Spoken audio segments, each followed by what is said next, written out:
Et tout un ministre de l'Intérieur, dont le premier policier de la France, qui vient à la télé accuser quelqu'un gratuitement comme ça, sans aucun, c'est-à-dire qu'il n'y a pas d'élément probant pour ces accusations, qui raconte que Karim Benzema a des liens avec les frères musulmans. Et dans ce mensonge, Gérald Darmanin ne s'est pas rendu compte que l'Arabie Saoudite considère les frères musulmans comme une organisation terroriste. C'est la Turquie qui ne les considère pas comme ça. Le nouveau gouvernement en Égypte les considère comme ça. Mais il y a beaucoup d'autres pays qui ne considèrent pas les frères musulmans comme un groupe terroriste.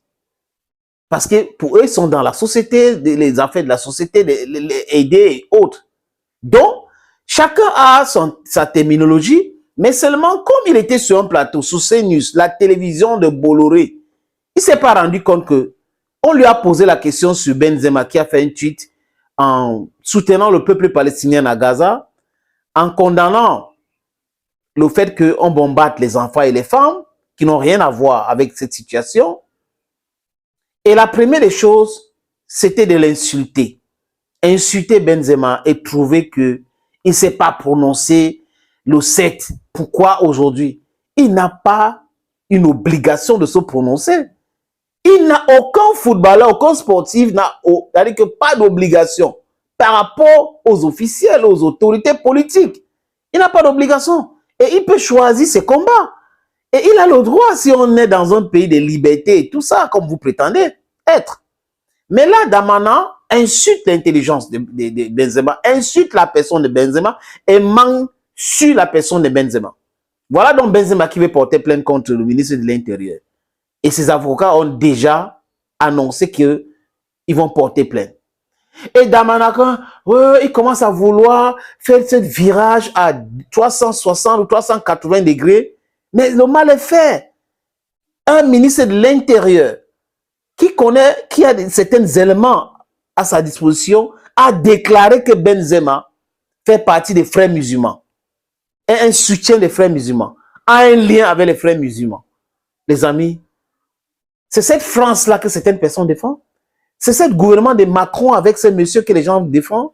Non, vous ne pouvez pas défendre les hors-la-loi comme ça. Vous ne pouvez pas défendre les menteurs comme ça. Parce que s'il a menti sur Benzema, ça veut dire que c'est comme ça qu'il ment tout le temps. C'est comme ça que Gérald Darmanin ment tout le temps. C'est comme ça qu'Emmanuel Macron ment tout le temps. Dans leur politique, c'est une politique de mensonge. C'est une politique mensongère. C'est clair.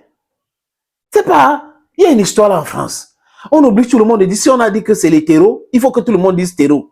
Si on a dit que ce n'est pas les terreaux, tout le monde doit dire que ce n'est pas les terreaux. Qui vous a dit ça? C'est écrit où? C'est pour ça que jusqu'à présent, j'aime moi et Jean-Luc Mélenchon. Parce qu'en fait, les gens doivent commencer à utiliser leur cerveau. Ça sert quand même à quelque chose. Il y a des gens qui suivent la foule pour rien. Non, posez-vous des vraies questions. Faites votre idée quand il y a une situation qui se pose. Comme la France, les gens sur les réseaux sociaux condamnent Benzema, le ministre de l'Intérieur qui devait nuancer, qui devait plutôt, quand on lui a posé cette question, il dit non, bon, Benzema c'est un footballeur, Benzema, il a dit ce qu'il a dit, c'est son opinion, je ne suis pas d'accord avec lui. Un point, c'est tout. En tant que grand homme d'État. Mais comme c'est un petit homme d'État, Gérald Darmanin, il entre dans les effectifs. Il commence avec la colère. Comme Benjamin Netanyahu. On ne gère pas avec la colère, on ne gère pas avec la vengeance. Voilà donc des gens qui veulent donner des leçons aux autres. Ce n'est pas possible. Ça ne peut pas passer. J'ai oublié de vous saluer. Salut les amis. Bienvenue sur cette plateforme. Les amis, je vous montre ou je vous fais écouter. Voilà, qu'est-ce qui m'arrive? Je vais vous faire écouter ces petits débats sur une chaîne en France. Des gens qui ne comprennent pas pourquoi Gérald Darmanin s'est acharné sur Benzema sans avoir les éléments ou les preuves palpables pour corroborer avec ses dits sur CNews. On regarde. Que se passe-t-il? On écoute, les amis. C'est le prototype du débat qui s'emballe. En politique, ce qui est très important, c'est de garder son sang-froid. Or, visiblement, Gérald Darmanin n'avait pas tout à fait son sang-froid lundi soir quand il a fait le lien entre Karim Benzema et les frères musulmans. En sachant que Karim Benzema, donc l'ancien international français, a choisi d'aller travailler en Arabie Saoudite pour un club de football. Et l'Arabie Saoudite est l'un des pays qui considère les frères musulmans comme une organisation terroriste. Alors pourquoi il a dit ça, Gérald Darmanin? Il a réagi à un tweet, Nargis. Oui, exactement, un tweet de Karim Benzema, c'était dimanche. Et voici ce que dit le footballeur français: toutes nos prières pour les habitants de Gaza, victimes une fois de plus de bombardements injustes qui n'épargnent ni femmes ni enfants. Pour contextualiser, c'est sa première réaction depuis le début du conflit, un tweet qui a fait 50 millions de vues. Oui, alors c'est sa première réaction. En même temps, Karim Benzema, c'est pas un homme politique. Un homme politique, on attend de lui qu'il réagisse immédiatement après le 7 octobre, après le du 7 octobre en Israël, et qui condamne immédiatement. Karim Benzema, il réagit beaucoup plus tardivement. Il n'y a rien de polémique dans son tweet. Il ne parle même pas d'Israël. Il parle de la situation des enfants de Gaza. Or, Gérald Darmanin a voulu s'emparer de ce tweet pour en faire quelque part une sorte de leçon politique. Sauf que le problème, c'est que l'histoire est en train de revenir en boomerang. Pourquoi? Tout simplement parce que l'avocat de Karim Benzema, il menace de poursuite judiciaire. On l'écoute.